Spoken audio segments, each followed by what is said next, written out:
Mellow greetings, everybody. My name is James. I am from the internet, and today we are going to be talking about the Karening of capitalism. Now, ever since the recovery has gone into hyper-speed mode and we passed Memorial Day and everybody's just kind of over the pandemic, regardless of the fact that barely half the country has gotten more than one vaccine and less than half the country has gotten 2 doses and is fully vaccinated, it doesn't matter. People are demanding the return to normalcy. And with that come the cries of the middle class for poor people to get their lazy asses back to work. That's right. People with disposable income are sitting at home, champing at the bit, just waiting for poor people to go back to work so that they can go spend their disposable income and feel better about themselves and remind themselves of the fact that they have disposable income that they can go out and spend to get other people to labor for them. This is all part of the constant class war that has been going on in the United States of America for centuries. However, we don't talk about it. Shh. We don't even have standard labor movements here in the United States. We don't have May Day like they have over in Europe. We have Labor Day. We have the whitewashed version of it. Because here in America, the capital portion of capitalism will always be more important than the worker part.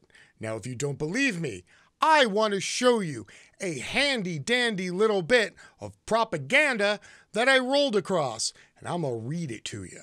And then, when we're done hearing about it together, I'm going to ask you what you think the true source of the problem is and what the actual solution to fix that problem would be. Here we go. My Chipotle bowl just got more expensive, and it's the federal government's fault. Aha! Life is breezier on unemployment than behind the Chipotle counter, so the franchise is trying to lure workers back. But it's making my lunch more spendy and exposing lies about who really eats the costs of rising wages. Yes, we are going to break down this article here by Kylie Zempel. Now, to show you all how to do proper analysis of an article, I'm going to take you through the steps as we go along here. So firstly, our author. This is Kylie. Kylie has multiple college degrees and previously worked at the Washington Examiner, another conservative publication, just in case you were unsure as to whether or not they're hiring mainstream, centrist, or left-righters at the Federalist, okay? Now, Kylie was kind enough to link her Twitter in the bottom. This is Kylie's Twitter, and the pinned tweet on the top of her Twitter account: "Can we cancel Dr. Fauci instead of Dr. Seuss?" So you have a good idea who Kylie is now, right? I just want you to know where the article is coming from. You should always take into account, where is the person writing the article situated? What is the point of view that they are writing from? Well, Kylie is writing this article from the viewpoint of somebody who thinks we should cancel a scientist instead of canceling an author who wasn't actually canceled. His estate just chose to not put 3 books back into the next run of publication, which, by the way, were the 17th, 18th, and 20th ranked books for sale out of his catalog of 22 previous books before he died. But again, I would hate to let facts get in the way of a good ideological rambling. Kylie, tell me all your problems. Chicken bowl, brown rice, black beans and pinto beans, pico and hot salsa, lettuce, cheese, and sour cream. That's all I want. I'm just a simple girl named Kylie. And I want it all for $7.60 plus tax. Thanks to the ill-named American Rescue Plan and remarkably short-sighted employment decisions, the federal government has jacked up the price of my Chipotle order. I don't care that it's jacked up the price of your Chipotle order. I solely care about the fact that it has jacked up the price of my Chipotle order. I am Kylie. I demand both types of beans, both types of salsa, and I will only pay $7.60, not a penny more! Plus tax, that is. Sure, the restaurant is the one raising its prices by about 4%, but the federal government is the cause. And so we find out where Kylie's coming from just from these first few sentences. Please note the amount of times Kylie uses the word I and me, because at the end of the day, it's all about Kylie, and you can't spell Kylie without I.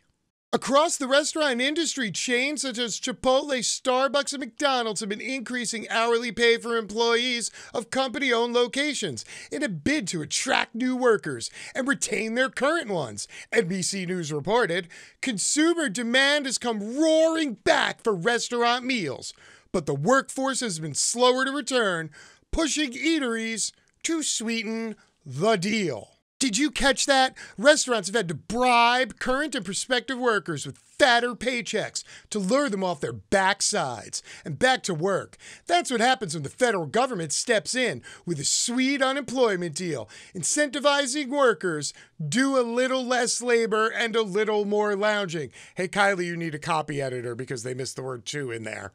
So you see what Kylie did here, right? She used the banal NBC article discussing that wages were going up to buttress her complaint that restaurants have to bribe current workers with fatter paychecks to get them off their backsides, i.e. that means people are sitting on their ass. Right, Kylie? By the way, are you always standing at a standing desk when you write your article, or are you sitting on your ass, Kylie? Just fucking curious. But Kylie views the checks to unemployed people during the pandemic as incentivizing laziness and lounging. This is Kylie's point. Not that businesses are actually paying more for labor, but that the government just wants everybody to be lazy. And all of this is important because Kylie doesn't want to pay more than $7.60 plus tax to have both kinds of beans, both kinds of salsa, and her entire order assembled in a nice burrito bowl at Chipotle. Under the CARES Act, the original coronavirus spending bill, the federal government handed out an extra $600 per week with no eligibility requirements, meaning even millionaires could collect it, to unemployed people. Kylie, you really need an editor. I'm strongly suggesting this, okay? Maybe you should focus a little less on burritos and a little more time on, I don't know, honing your craft. Because I gotta tell you, the people at Chipotle making between $11 and $15 an hour, yeah, guess what? They're better at their job than you are at yours. According to a report from the Heritage Foundation, the average full-time American worker earning $48,000 a year would take home 50% more from unemployment under the CARES Act than remaining in his full-time job. This sounds a little absurd, and it is in almost every sense. Yeah, it's absurd that you didn't stick a comma in there to separate the ending of the sentence with a prepositional phrase, which is something you're not supposed to do. Sorry, Kylie, somebody has to do your job for you since you're so focused on burritos. It's important to remember, however, that however spendy and sustainable these... Oh, my Lord. Please get a fucking editor, Kylie. Yeah, I know it's horrible. But then things changed. Businesses started to reopen and the unemployment rate dropped from 14.8%, its peak in April 2020, to 6.7% by the end of the calendar year, meaning many Americans were getting back to work by last Christmas. Added to the average state unemployment check of $330 per week, the $300 federal subsidy meant Americans could sit at home for $630 per week, or more than $32,000 per year, about double the national minimum wage. That's a pretty sweet deal. It's no surprise then that burger joints in my beloved burrito heaven have struggled to get workers back on the payroll. Huh? poor workers. When are you going to think about Kylie, huh? When's it going to be Kylie's turn?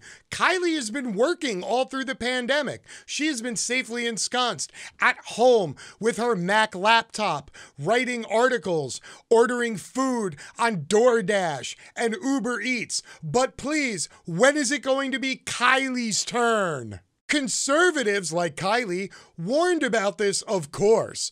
People with 1 ounce of forethought knew exactly where massive unemployment perks would lead.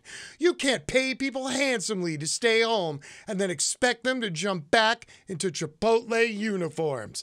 But Kylie, that's exactly what you're expecting them to do. You're literally complaining about it. We're on like paragraph 7 here. But this whole Chipotle price hike reveals another thing conservatives have long been right about. When companies have to raise their wages, they don't absorb those costs. They pass them off to you. Really? Kylie, you think that's a conservative talking point? You think conservatives are the only ones who realize that businesses will pass along all of their costs to consumers to maximize profitability? Kylie, this is why anti-capitalists think that corporations and capitalism are trash. This is literally what the far left has been screaming about since, I don't know, the French Revolution. But somehow Kylie thinks this is some unique right-wing perspective, that only conservatives are bright enough to know that corporations will pass costs on to consumers. Apparently the rest of us are just fucking clueless. Really? That's how that works? Huh? I didn't know. Thanks, Kylie. Chipotle broke my heart a little today, but big government is breaking my budget. Oh no! Poor Kylie! Poor Kylie and her heartbreak! Both Chipotle, the maker of her beloved burrito bowl, and the federal government have torn her heart asunder. This is truly a heartbreaking piece. Now I'm going to completely shatter the poorly crafted illusion that Kylie's been working on here with a few things called facts. To start with, Chipotle shares currently valued more than $1,400 a pop. So guess what? Chipotle is doing really, really well. Chipotle doesn't have to raise their prices to offset their cost. They're choosing to. Kylie, they're more concerned with their stock price than you're ranting and raving. Kylie, this isn't the federal government's fault. This is Chipotle telling you to go fuck yourself, Kylie. Second fun stat from Chipotle themselves. Hey, you know what's funny? Even in the middle of a global pandemic and a shutdown, Chipotle is up. Their total revenue increased 11.6%. Their digital sales grew 175%. Their restaurant sales in restaurant even increased by 2%. In other words, Chipotle is in much better shape today than they were a year ago. But guess what? Kylie, they don't give a fuck about you. They just care about their profitability and their stock price. And the federal government has nothing to do with this corporate philosophy. This has always been the corporate philosophy of every single publicly traded corporation since the advent of corporations. Number 3, fun little tidbit from the AP. Unlike most fast food operations out there, Chipotle doesn't have franchisees. They're 100% corporately owned. Quote, as of recently, Chipotle restaurants average next to $2 million in sales with a peak of around $2.5 million. In terms of profitability, the store-level profits from a normal Chipotle location hover around 20% of the overall sales, which is nearly $400,000 a year in profit per store, which means they could have been paying people more all along. They could have been paying people more for years, but they chose not to. And now, let me bring this all home to you, people. This right here, yes, we'll call it the Karening, we'll call it the middle class, you can call it whatever trope you want. But at the end of the day, this is the people who are just over the line on capitalism. And what all of these worshipers of capitalism, these people who have extra wealth, who have disposable income, yes, they landed on the top end of capitalism, and that's why they love capitalism. Why? Because capitalism also entails roughly 4 billion people living underneath that line, and because they are digging resources out of the ground with their bare hands, because they live in countries with no minimum wage, and so they get paid 20 cents a day, well then that's why people, the 4 billion people on the top of capitalism, can get cheap goods and cheap services. Nobody wants to look over the wall at the other 4 billion people, let alone our friend Kylie here. All Kylie cares about is that she gets her burrito bowl for the price that she is used to paying for, the price that she believes she is entitled to. So no, Kylie doesn't care about workers. I mean, Kylie cares about Kylie's working, and I'm sure Kylie cares about what Kylie gets paid. Kylie wants to get paid as much as possible. Kylie wants as many workers' rights as possible when she's the worker. But for any other worker, fuck those people. And that's what Kylie is telling you. And right here, this is the inherent problem with the entire pyramid of capitalism. It doesn't matter how high up the ladder you get. The only thing you do once you get there is shit on everybody beneath you while looking at the people above you and going, how can I get that much more? So maybe, just maybe, we should all take a moment and think about what it would look like if we cared just a little bit less about corporate profits and a little more about the average employee making a living wage. And maybe, just maybe, we would have fewer people named Kylie out in the world writing entire articles based upon I, me, and the quest for the gratifying feeling of Kylie getting to eat her burrito bowl at an equitable price. Until next time, my name is James. I am from the internet and I'm out. Peace.